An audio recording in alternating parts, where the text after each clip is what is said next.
par 700 hommes de la compagnie du marquis de Tracy qui, eux, étaient aux Antilles. Donc, ces hommes-là qui viennent des Antilles pour renforcer le régiment de carignan salière prennent ce bateau-là.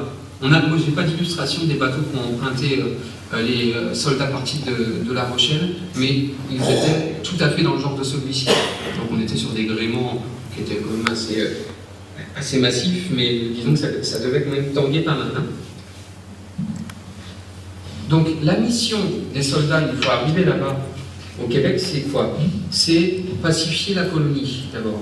Donc pacifier la colonie, pour ce faire, on commence à construire des forts. Donc on arrive en 1665 et on construit les premiers forts dès l'hiver. Donc on a les forts Chambly, donc à Saint-Louis, le fort Sainte-Thérèse, et puis on refait aussi à neuf le fort Richelieu qui avait été construit en 1642.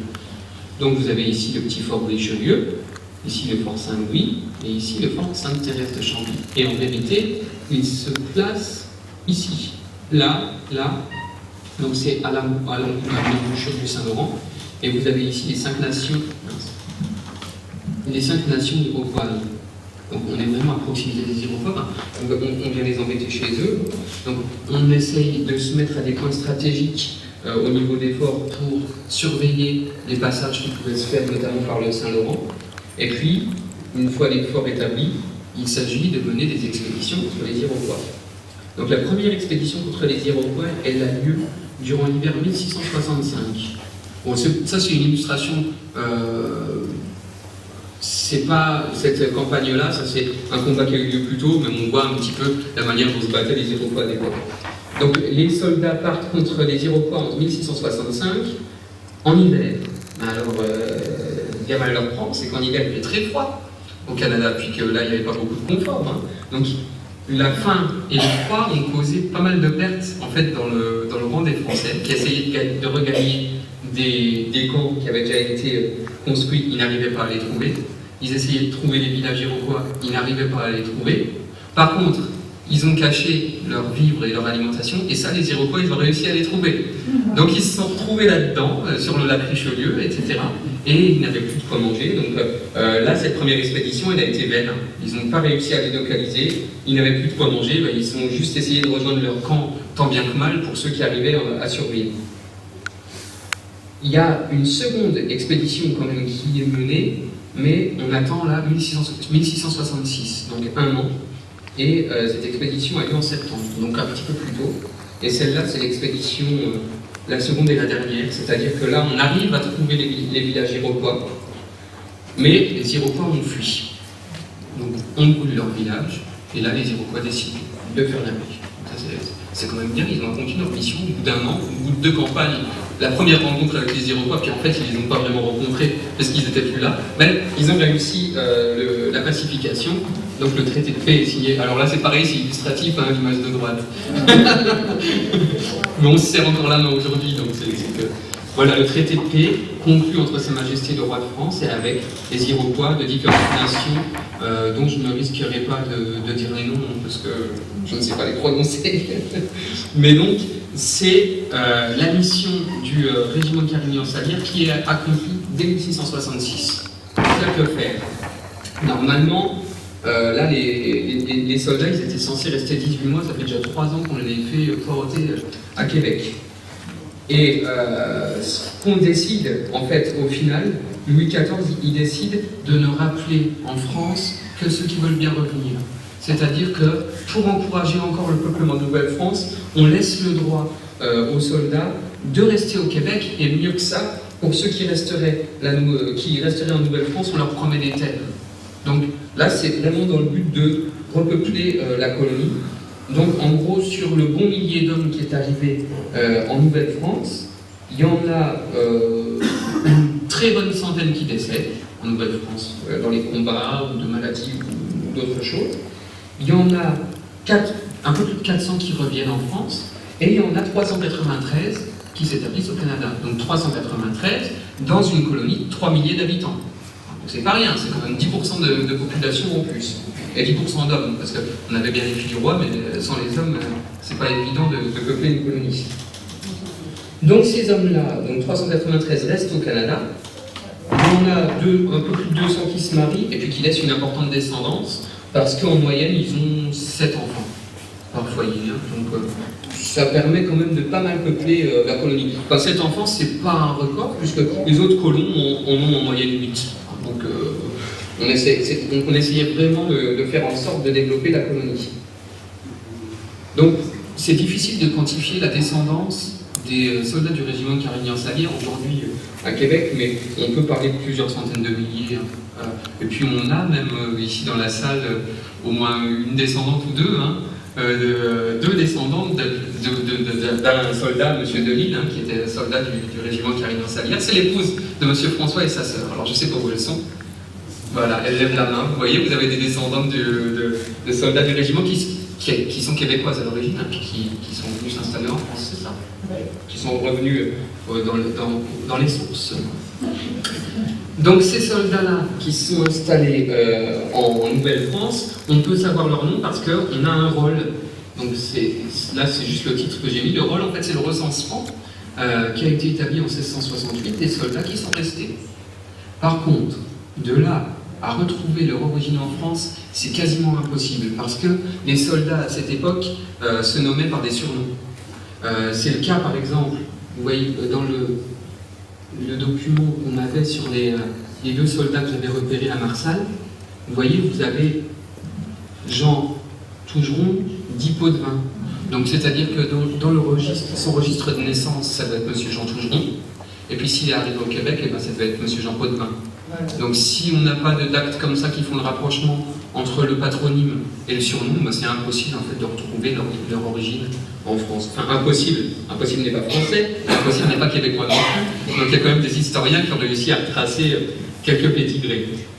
Donc ici j'ai présenté aussi une invitation d'un descendant du régiment en Nouvelle-France pour voir un petit peu dans quoi ils logeaient quand ils se sont installés. Donc là, c'est la maison Bordelot-Prévost à Neuville.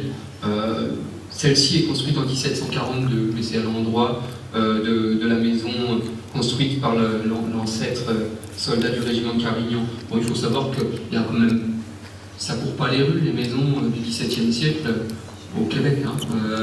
Je crois que si ça doit se compter sur les doigts de quelques mains, pas plus. Et pour en trouver de soldats de régiment, je crois que c'est pas possible, parce que sinon je vous l'aurais mise. Je n'en ai pas trouvé. Donc, maintenant que nous avons parlé un petit peu du régiment Carignan-Sallières, on va se pencher sur autre chose, c'est les rapports entre la Lorraine et Québec, et la Lorraine et l'Amérique. Je précise quelque chose avant de m'arrêter, c'est que parmi les descendants de soldats du régiment de Carignan-Sallières, il y a des gens importants. L'actuel maire de Montréal, par exemple, Denis Coderre, descend d'Antoine Émeric Coderre, qui était soldat du régiment de Carignan-Sallières. Donc vous voyez, il y a quand même encore une descendance non négligeable. De toute façon, même la descendance présente ici à Marsal est non négligeable. Hein. Elle vaut bien Denis Coderre. Et les soldats, les officiers du régiment de Carignan-Sallières ont donné leur nom à plusieurs communes aussi au Québec. C'est le cas, par exemple, de la ville de Carignan, c'est le cas de la ville de Chambly, de la ville de Contrecoeur. On a cité Contrecoeur, parce que Contrecoeur c'était un des capitaines cités dans l'acte marsalais. Ben, Contrecoeur il est allé au Québec et puis il a donné son nom à une ville. Et puis c'est le cas aussi de Saint-Ours. Donc maintenant, revenons-en à nos Lorrains. Donc, je me suis basé pour faire cette recherche sur les Lorrains du Québec et les Lorrains de l'Amérique sur un livre que m'a gentiment offert M. François sur ces Lorrains qui ont ces villages de Lorraine, berceau de l'Amérique. Donc là, c'était un ouvrage compulsé par des chercheurs fous qui ont vraiment listé sur 2 siècles tous les gens de France qui ont émigré en Amérique. Donc imaginez que c'est quand même pas un travail évident. Avec leur origine, ils ont retrouvé leurs actes de naissance, leur acte de mariage en Amérique, le nombre d'enfants qu'ils ont eus, quand est-ce qu'ils sont décédés, quel était leur métier, ce qu'ils ont fait. Enfin, c'est vraiment un truc assez incroyable. Et dans ce livre, sur la partie Lorraine, il y a 359 personnes qui ont été recensées et qui sont parties donc, au Québec et en Amérique de 1621 à 1817. Quand je dis au Québec et en Amérique, c'est parce qu'en fait, Là, on englobe toute l'Amérique, mais la plus grande majorité sont partis en Nouvelle-France. Donc là, moi, ce que j'ai fait, c'est un petit travail de fou aussi, c'est que j'ai fait des statistiques avec tout ça. Je les ai pris un par un, j'ai fait des tableaux. Et donc là, on a les décennies d'arrivée des Lorrains en Amérique. Donc vous voyez qu'il y en a très peu au tout début du XVIIe. On n'en cite pas beaucoup dans la décennie 1660. Pourquoi? Parce que les soldats du régiment de Carignan, s'ils sont partis de Marsal, que ça faisait 3 ans qu'ils étaient de Marsal, ils sont pas nés en Lorraine. Donc il y avait un Lorrain dans le régiment de Carignan, ça y est. Et puis vous voyez, là ça baisse petit à petit. Ici, on va développer, mais au début, c'est essentiellement des religieux qui viennent évangéliser les Indiens. Bon, à partir de 1690, vous voyez, les Lorrains, comme pas mal de Français, viennent de plus en plus en Amérique et en Nouvelle-France. Et là, le pic est en 1750. Et ça commence à baisser en 1760. Pourquoi? Parce qu'en 1763, on passe sous la domination anglaise. Donc il n'y a plus de colonies françaises. Donc là, les Français, ils vont nettement moins. Et vous voyez qu'ensuite, la décennie 1770, il y a 7 Lorrains qui partent, ensuite 4, 2, 1, 8, 45, ça ne compte pas, parce que, en fait, je ne sais pas quand est-ce qu'ils sont partis, il fallait bien que je les calme. Donc, parmi les Lorrains qui sont partis en Amérique, vous voyez, c'est majoritairement des hommes, 334 hommes pour 25 femmes. Et il y en a quand même peu qui sont rentrés. Ceux qui sont rentrés, c'est ceux qui sont en... C'est ceux qui sont en jaune. Je suis en train de casser mes effets. Voilà. Et il était où? Oui, vous le repérez, c'est promis. Donc il y a 35 sur la 350aine de migrants, 35 qui reviennent en France. Il y en a 50, je ne sais pas trop ce qu'ils deviennent en fait. Si on ne sait pas trop, c'est 100 qui sont restés.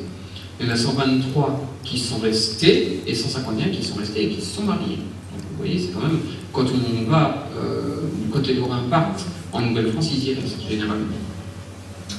Donc, on va passer à ça. D'où viennent les Lorrains? Vous voyez, là, j'ai essayé de faire quelque chose qui soit à peu près lisible, mais c'est pas évident. Donc, la grosse patate, là, c'est Metz. Donc, Metz, c'est la ville qui a vu partir le plus de colons en Nouvelle-France, puisqu'il y avait 40 Messins qui sont partis sur les 350 Lorrains qui sont arrivés en Amérique du Nord. Donc, parmi les départements de Lorraine, les départements actuels, dans des découpages administratifs actuels, le premier département à avoir des colons en Amérique, c'est la Moselle. On a 101 Mosellans qui sont partis de 1621 à 1817 en Amérique et en Nouvelle-France. Ensuite, c'est les Vosges, avec 92, puis la Meurthe-et-Moselle qui talonne un petit peu avec 85, et la Meuse, avec 81. Donc là, les grosses patates, c'est des villes. Donc vous voyez, Metz, c'est la première ville mosellane à voir partir des colons, puis Thionville, qui est la deuxième, et puis ensuite la troisième, vous voyez, c'est Marsal, parce qu'on a quand même 3 Marsalais qui sont partis, outre ceux du régiment de Carignan, 3 habitants de Marsal qui sont allés rejoindre la Nouvelle-France et l'Amérique en global.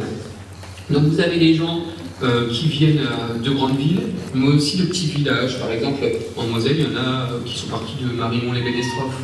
Marimont-les-Bénestrophes, aujourd'hui, il n'y a plus tellement d'habitants que ça. Donc il n'y a pas trop de règles en fait pour les habitants qui partent.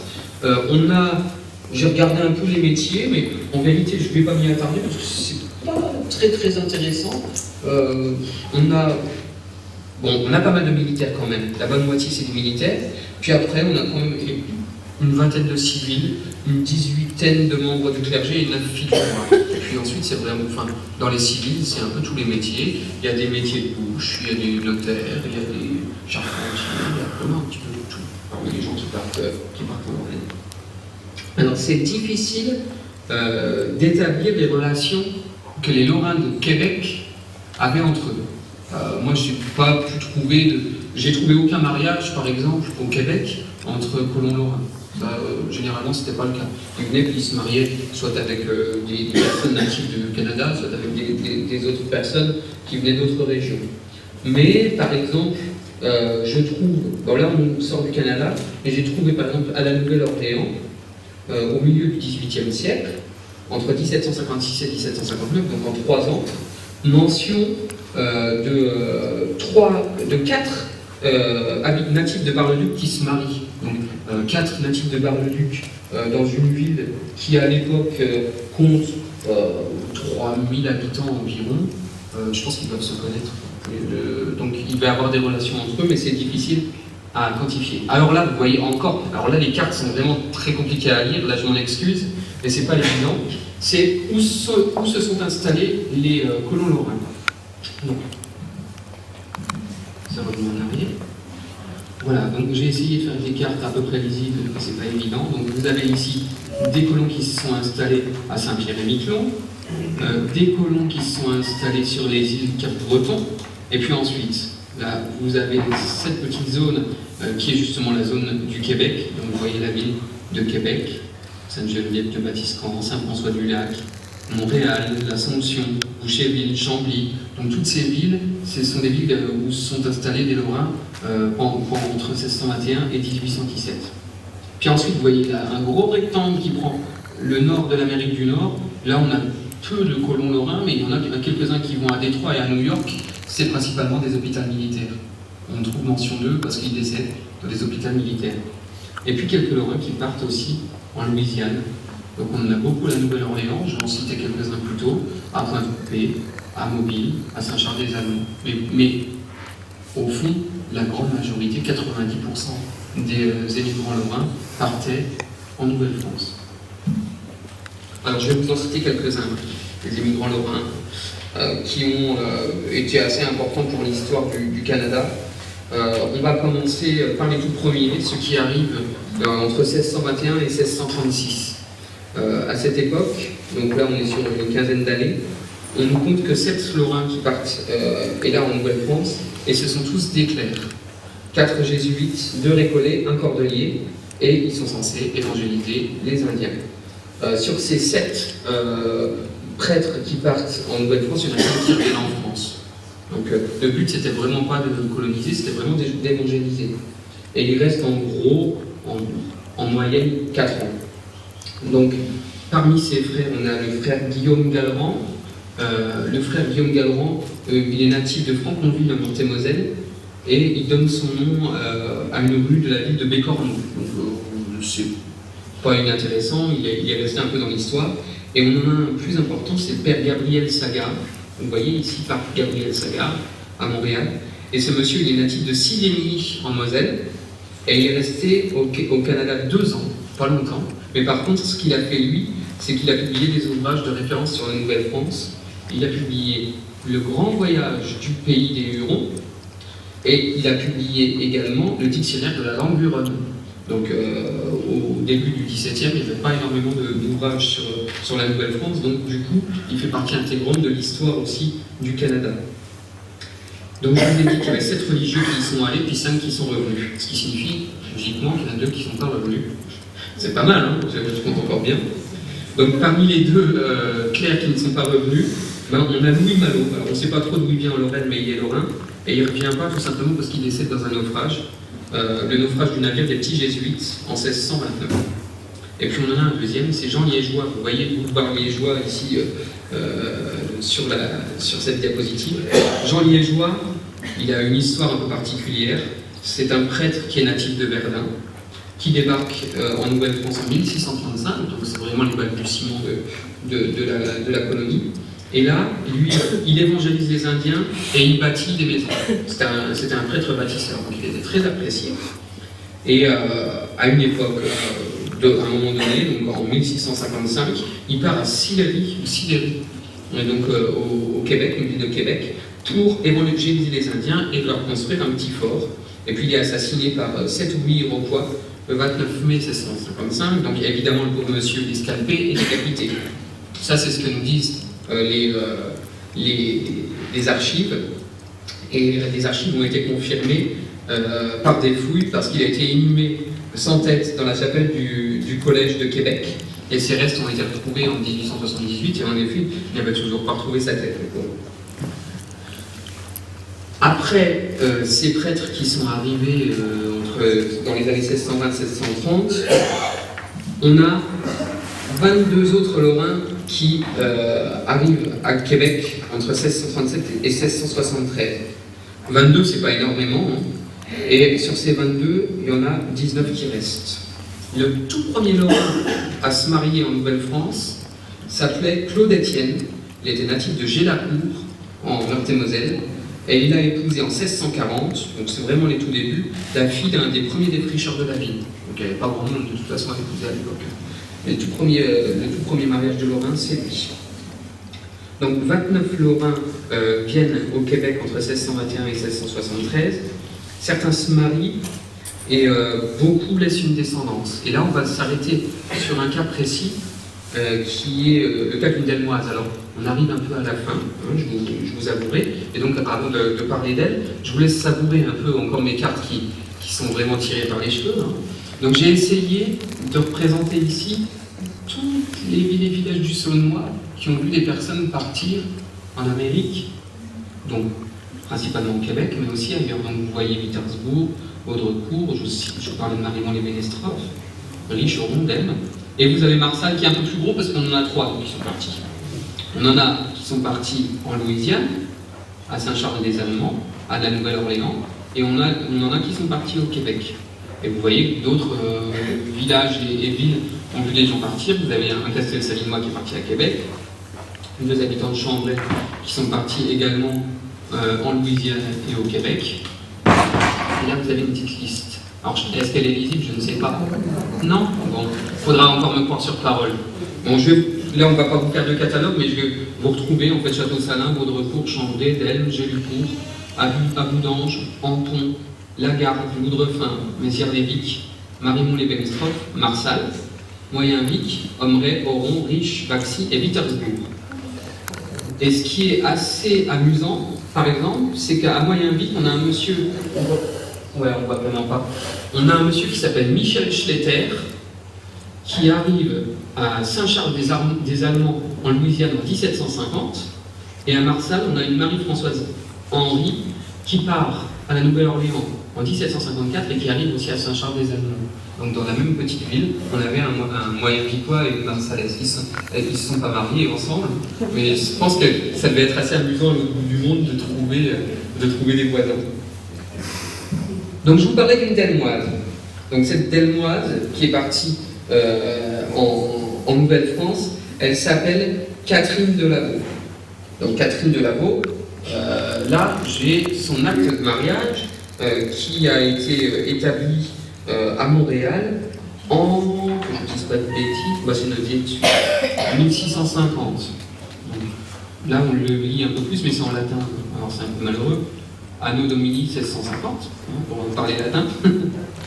Et vous voyez ici mention de Catharinam Delaveau, filiam, donc fille Alexandrie Delaveau, d'Alexandre Delaveau, et Ludovica de Renel, et de Louise de Renel. Parochia, la paroisse d'Ailmes de Delme, Popé Nanceo, donc près de Nancy, in Notaringia. Donc il s'agit bien d'une famille delmoise. Alors on se dit, bon, Delme, il faut réussir à le lire ici. Hein. Ça pourrait peut-être être ailleurs, mais non, on a bien mention d'une famille de Delaveau à Delme à cette époque. Donc Catherine Delaveau, elle est partie à Delme comme fille du roi. Donc elle était sans doute orpheline, et elle est partie au Québec en 1649. Donc, on est 15 ans avant que les Carignan-Salière arrivent, donc il y avait peut-être à cette époque 1 millier, 2 milliers d'habitants dans toute la Nouvelle-France, hein, donc ils n'étaient vraiment pas nombreux. Elle se marie donc, ici on a son acte de mariage avec Gilbert Barbier. Alors Gilbert Barbier, il est intéressant parce que Gilbert Barbier, c'est un des premiers colons de Montréal. Vous voyez la plaque à Montréal des noms des premiers colons, et on voit apparaître dans la fournée août-décembre Gilbert Barbier. Donc il faut savoir que là, sur cette plaque-là, on a donc la totalité des habitants de Montréal, hein, à l'époque. Ben oui, parce que la ville, elle avait été fondée tout récemment. Hein. Et donc Gilbert Barbier, ce qui est assez intéressant, c'est qu'il était charpentier, donc c'est certainement à lui, et il y a de fortes chances d'ailleurs, on le dit, c'est à lui qu'on doit la plupart des premières maisons de Montréal. Donc il avait épousé une Delmoise, hein, il devait avoir bon goût. Donc vous avez ici une vue de Montréal bien plus tard, hein, en 1665, quand elle a eu le temps de se développer. Et vous voyez que là, elle s'était développée, mais qu'elle n'était pas encore tant que ça. Hein. en 1685, donc imaginez 40 ans plus tôt. Donc pour en revenir à notre Catherine de Lavaux, qui s'est mariée avec Gilbert Barbier, ils ont eu 8 enfants. 8 enfants, c'est pas mal. 8 enfants qui sont nés entre 1652 et 1663. Puis ces 8 enfants leur ont donné 26 petits-enfants et 71 arrière-petits-enfants. Donc, c'était pas rare à l'époque.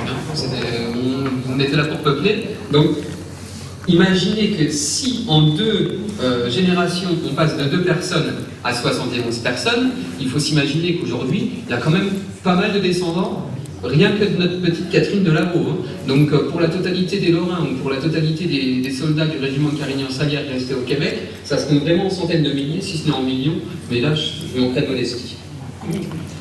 Donc, Catherine de Lavaux a ses 8 enfants, et les 8 enfants, je me suis arrêté sur elle parce que l'histoire de ces enfants est assez intéressante. On connaît pas mal l'histoire des enfants de Catherine de Lavaux et de Gilbert Barbier. Vous avez par exemple ici Sœur Marie de l'Assomption. Donc c'est leur fille Marie qui a été, rien que ça, la première américaine à entrer dans la congrégation de Notre-Dame. Donc en Nouvelle-France. Donc c'était la toute première native en fait à rentrer dans la congrégation, elle en est devenue la supérieure. Donc sa maman était d'Elmoise, c'est pas négligeable. Donc, bon, elle n'en a pas eu, non, je crois qu'elle n'a pas eu d'enfant, mais écoutez, je ne peux pas témoigner. Scientifiquement, je ne peux pas vous le dire. Bon, ensuite, il y a un des frères de Marie Barbier, c'est Gabriel Barbier. Alors Gabriel Barbier, c'est encore autre chose. Il a une histoire assez incroyable. C'est un explorateur. Donc il y avait pas mal d'explorateurs à l'époque. Il s'est marié, il est parti explorer le Texas, qui n'existait pas évidemment à l'époque. Et il a été le tout premier occidental à se marier au Texas. Le tout premier. Il n'y en a pas d'autres occidentaux qui se sont mariés auparavant sur le territoire du Texas. Il s'est marié en juin 1686. Puis il a eu un fils en 1688 qui a été le tout premier né occidental texan. Donc sa mamie était d'Elmoise. Hein, on peut toujours faire le rapprochement. C'est des gens du coin. Donc malheureusement, l'histoire est belle, mais comme souvent, elle se finit dans le sang. Hein. Donc il se marie en 1686, son fils naît en 1688, puis en 1689, le fort Saint-Louis au Texas où il est pris par les Indiens Karankawa. Gabriel Barbier est tué, son épouse et le bébé fuient dans un village à proximité, puis ils sont rattrapés, ils sont tués aussi. C'était peut-être le premier né, mais pas ni content. Donc là, on cite que 2 des 8 enfants de Catherine de Lavaux et de Gilbert Barbier. On en a d'autres. On a par exemple 2 autres frères Barbier, Nicolas Barbier, était religieux, maître d'école. Son autre frère, Charles-Henri, n'était pas religieux, c'était un civil. Charles-Henri, il est tué en juin 1691 par des Iroquois à Repentigny. Et puis son frère, religieux maître d'école Nicolas, il est tué 2 mois plus tard, en 1691, mais cette fois-là par des Anglais. Il n'y a pas que les Indiens qui ont tué les Français. Il y a aussi ces Anglais, ils n'ont pas fait tuer Jeanne d'Arc, ils nous ont embêtés. En plus, c'est l'anniversaire de Waterloo, donc il ne faut pas trop parler des Anglais aujourd'hui. Bon. On va encore évoquer 2 autres enfants Barbier, c'est Adrienne et Barbe Barbier. Je les évoque tout simplement parce que à elles 2, elles ont donné 24 des 26 petits-enfants du couple. Donc, c'est pas rien. Donc, celle qui m'a... Barbe Barbier, elle s'est mariée avec un Baudry, mais c'est difficile de connaître leur descendance aujourd'hui en Amérique parce qu'il y a plusieurs souches de Baudry, en fait. Il y a plusieurs Baudry français qui sont venus s'installer et on ne peut pas savoir de qui descendent. Par contre, Adrienne Barbier, elle s'est mariée à Étienne Truteau. Donc Étienne Truteau, là c'est intéressant parce qu'il n'y en a qu'un. Les Truteau, donc c'est tous les Truteau de Canada et d'Amérique descendent d'Étienne Truteau, d'Adrienne Barbier et donc de notre Delmoise, Catherine de Lavaux. Les Truteau, leur nom a changé un petit peu pendant l'histoire. Donc on trouve encore des Truteau, puis on trouve des Trudeau aussi, qui descendent aussi tous d'eux. Donc là, vous voyez la Trudeau, Trudea, Truteau et Trudeau. Donc là, on arrive en 2008 à, vous voyez, 7 bons milliers, 7086 porteurs du nom. C'est-à-dire que c'est des descendants masculins. Ils n'ont pas eu que des garçons, il y a eu des filles aussi. Donc